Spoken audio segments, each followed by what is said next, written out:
du journal, elle tombe sur, lève le nez sur la librairie Ulysse,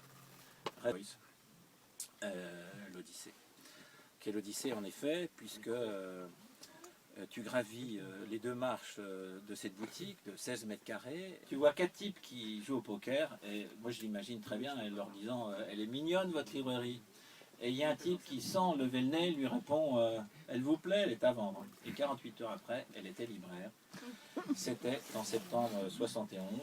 Ah oui, Elle venait de créer la première librairie spécialisée au monde dans les voyages. C'était il y a 40 ans. Là, je peux tout tourner, il m'a dit. Alors, 20 ans plus tard, tu as dû déménager à la suite d'une affaire immobilière. Ton propriétaire voulait plus de toi parce qu'il voulait gagner de l'argent, comme toi, parce que tu es une femme d'affaires visée, tout le monde le sait. Et comme tu es entêté, tu as bougé de quelques numéros dans la rue en t'installant au 26 rue Saint-Louis-en-l'Île dans un immeuble pas anodin, puisque non seulement c'est là où tu avais commencé à habiter dans l'île Saint-Louis, mais surtout parce que c'était là où Spaggiari avait fait son casse, puisque c'était une ancienne banque de la Société Générale. La librairie s'est développée, est devenue le repère de tous ceux qui voyagent à Paris, tous ceux qui voyagent à un moment ou à un autre se retrouvent ici, font ta connaissance, connaissent ton sens de la vente, puisque tu pousses à la vente. Une marchande dans l'âme. Mais tout ça ne te suffisait pas. Pas évidemment, parce que comme chacun sait, tu ne peux pas t'arrêter. Et donc tu as créé en 93 et la librairie Abrite, ou plutôt c'est la rue, puisque en fait ça déborde sur la rue, la fameuse, les rencontres des premiers mercredis du mois, vous y êtes tous cordialement invités, sauf en janvier, il fait trop froid, pour les fans de cargo, tous ceux qui voyagent en cargo, et tous les autres vagabonds du globe pour échanger. Je tourne la page. Tous les fanatiques de voyage en cargo qui se retrouvent ici. En réalité, il n'y a pas que des voyageurs en cargo, il y a des voyageurs de toutes les origines, sans distinction de méthode de voyage. Donc, en 2000, tu as créé le club Ulysse des petites îles du monde, dont tu m'as donné des nouvelles tout à l'heure. Une association extrêmement vivante et qui se repose un peu. Et en 2005, grand virage. Catherine, le groupe Domain crée une filiale à Hendaye en ouvrant une nouvelle librairie, ouverte du 20 juin au 20 septembre. Alors, elle est unique, ça c'est vrai, j'y suis allé. Elle est vraiment unique. Pour ceux qui ne la connaissent pas, ça vaut le coup d'être vu. Catherine a trouvé le moyen d'ouvrir une librairie dans un ancien casino, donc après les casseurs, en style, dans une espèce de style, comme on dit, en style art nouveau mauresque, qui vaut vraiment le déplacement pour ceux qui ne connaissent pas Hendaye. Et sa librairie donne d'un côté sur la rue, de l'autre directement sur la plage. Je ne sais pas si elle en profite beaucoup, mais en tout cas le lieu est original et mérite d'être vu. Et en tout cas, c'est toujours avec plaisir qu'on la retrouve au milieu de ses bouquins, de ses cartes postales et autres joyeusetés. À marée haute, elle est comme un paquebot de livres, nous dis-tu, qui va prendre la mer. Quelquefois elle prend d'ailleurs, je veux bien croire, car c'est vraiment tout près de la mer. En 2007, Catherine, tu as créé le prix Pierre Loti, qui se décerne à Hendaye par un jury basque, pour récompenser le meilleur récit de voyage de l'année précédente. Malgré toutes les intrigues que j'ai pu déployer, je ne suis toujours pas parvenu à être membre de jury. Un jour, ça viendra. Par ailleurs, tu as eu de multiples activités jusqu'à maintenant, car tu continues, mais pour certaines d'entre elles, tu as été journaliste de voyage freelance à France Inter, à France Bleu Pays Basque en 2007-2008, à la télévision et dans la presse. Tu étais collaboratrice régulière de Partir en 75-76, au Matin de Paris en 60 du Monde. Permets-moi de te dire, en essayant de conclure, je n'ai toujours pas compris pourquoi tu m'as choisi pour te remettre cette médaille. Car plus un art que toi, on fait difficilement, et te faire remettre une médaille par un type qui est fonctionnaire, qui a servi l'État pratiquement toute sa vie, c'est quand même la meilleure des pieds de nez. Mais en tout cas, sois assuré, vous l'avez bien compris, que c'est pour moi une grande émotion de te remettre cette médaille, qui, je crois, est le couronnement de beaucoup de travail et beaucoup de conviction, d'élection et de dévouement à une passion, une cause aussi, celle du voyage, une passion, celle du voyage et du livre. Catherine est une défenseuse de la lecture et du livre comme peu on en rencontre. Et je crois que... je crois que ceux C'est ça, oui. Voilà, c'est bon. Hein. On recommence, on reprend tout à zéro. Jusqu'à 20h. Jusqu'aux 20h. On n'a pas le droit de diffuser. Non, tu es une sacrée bonne femme. Ouais. Avec le micro. Et ce mérite ceux qui ont pris l'initiative et qui ont pris la décision de t'attribuer cette médaille, qui est une médaille nationale, qui représente ceux qui, à un titre ou à un autre, ont apporté quelque chose à la nation. Encore une fois, tu la mérites amplement. Bravo.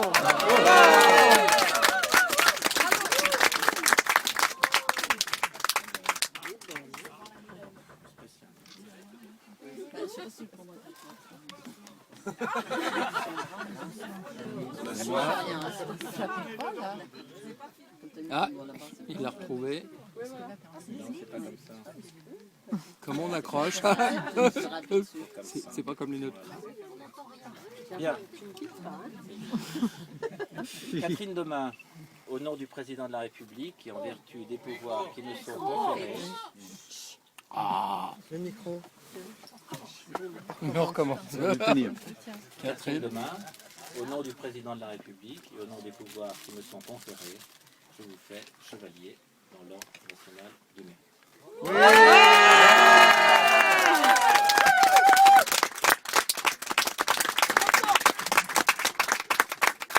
Bravo Catherine.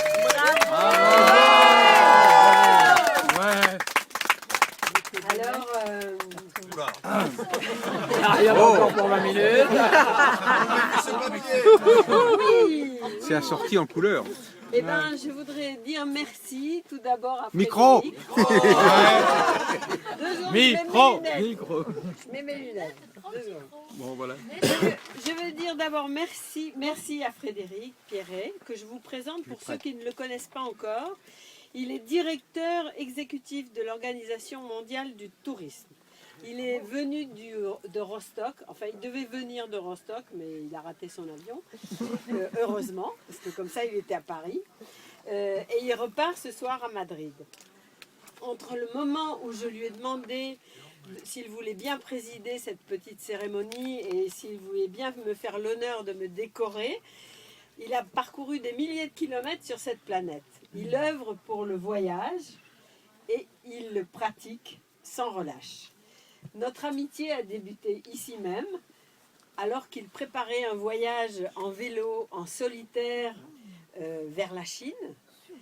Elle s'est développée parce qu'il a écrit ce périple et qui sera sans doute un jour publié lorsqu'il ne sera plus submergé par ses fonctions très officielles.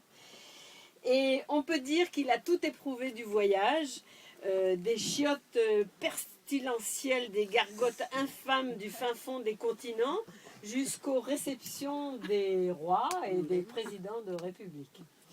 C'est un homme comme on les aime, il aime le monde. Merci Frédéric. Non, attends, le mérite c'est toi. Hein. Merci Frédéric de ton enthousiasme. Merci aussi à vous d'être tous là, parce que c'est vraiment une jolie ponctuation dans la vie de la librairie. Cette librairie qui a été la première au monde à être spécialisée dans les voyages, comme tu l'as dit, et qui, moi, me surprend toujours par la quantité d'énergie, d'imagination et de savoir qu'il y a sur les 3 épaisseurs de ces étagères et qui sont prêtes à accompagner tous les voyages réels ou imaginaires. Et entre les livres qui paraissent et ceux qui ressurgissent des bibliothèques saturées, la surprise est permanente. Et la surprise est permanente non seulement par les livres, mais aussi par les motifs de ceux qui passent cette porte. Et ça va du solitaire au comité d'entreprise qui voyage par centaines, à ceux qui voyagent en famille, au pitchounet qui veut offrir des cadeaux à sa maman, à la grand-mère qui emmène ses petits-enfants en virée, au chômeur qui veut faire la route, au PDG qui délocalise, aux militaires et à l'organisateur de rallye, au dépressif qui va se changer les idées ailleurs, et à l'optimiste qui part faire de l'humanitaire. Du pilote au marcheur, en passant par le cycliste et par le marin, du routard au vacancier, il y a tous les mobiles, tous les motifs, tous les moyens de transport, toutes les professions, tous les âges. Et c'est cette diversité qui fait que je ne suis pas du tout prête à raccrocher. Parce que tous les jours, c'est nouveau. La librairie ne serait pas ce qu'elle est sans deux personnes que je veux remercier ici tout spécialement. Je veux nommer ces deux personnes qui m'ont soutenue, aidé, conseillé et fait que la vie était plus belle pendant ces 41 années, parce que maintenant j'entame la 41e année de librairie. Je veux nommer Roland Tolmatchov qui se cache là dans le coin, qui m'a appris le voyage avec un grand V. Nous avons itinéré, vagabondé pendant 10 années autour du monde. Et qui m'a appris aussi les livres, qui a été le premier au garde à vous quand j'ai ouvert la librairie pour me filer le coup de main magistral. Et aussi Dominique Laura, qui est là, qui est mon compagnon depuis 30 ans et qui est devenu un spécialiste des cartes en tout genre. Sa réputation dépasse l'Hexagone. Et de la Lettonie aux États-Unis, de l'Inde à l'Argentine, en passant par la Polynésie, il cherche et il trouve toutes les cartes que cherchent les clients et les amis qui sont là. Et je remercie aussi l'aide qui a été apportée par les amis, par exemple, qui aident à trouver ces cartes, comme Emmanuel Deschamps qui est là-bas, comme Jean-Claude Gino qui est là. Et puis, l'aide informatique inestimable par Isabelle Dutailly, Jean-Claude Gino aussi, et puis les médias, Alice, Philippe Clohagen qui nous a quittés, mais qui ont toujours beaucoup aidé la librairie. Et par-dessus le marché, sans ces deux personnages, Dominique et Roland, je n'aurais pas pu continuer à m'échapper pour parcourir le monde, là en solitaire, parce qu'ils me gardaient la librairie pendant que j'étais pas là. Et c'est grâce à eux aussi que j'ai pu ouvrir une librairie d'été à Hendaye et créer ce prix Pierre Loti avec l'aide de Jocelyne et Robert qui sont par là et sans l'aide de qui je ne pourrais pas faire ce prix. Et je voulais juste dire que cette année, ce prix Pierre Loti a été décerné par le jury basque que je préside. Et ce prix, c'est un jeune qui s'appelle Corentin de Châtel-Perron, qui a écrit l'aventure de Taratari et qui a construit avec des matériaux de récupération et de la toile de jute un bateau dans l'esprit d'aider le Bangladesh pour sa culture du jute et les pêcheurs bangladeshis qui maintenant n'ont presque plus de bois pour construire leur bateau. Et donc ce voyage a séduit le jury parce que c'était à la fois un voyage intrépide puisque Corentin a construit son bateau et 3 mois après l'avoir construit, enfin après ces 3 mois de construction, il est parti du Bangladesh jusqu'à La Ciotat avec ce bateau en solitaire. Donc c'est vraiment un truc gonflé et humanitaire et écolo. Donc il n'y a pas que moi qui mérite des médailles. Voilà. Bravo. Et vive le champagne et vive les chouquettes. Allez.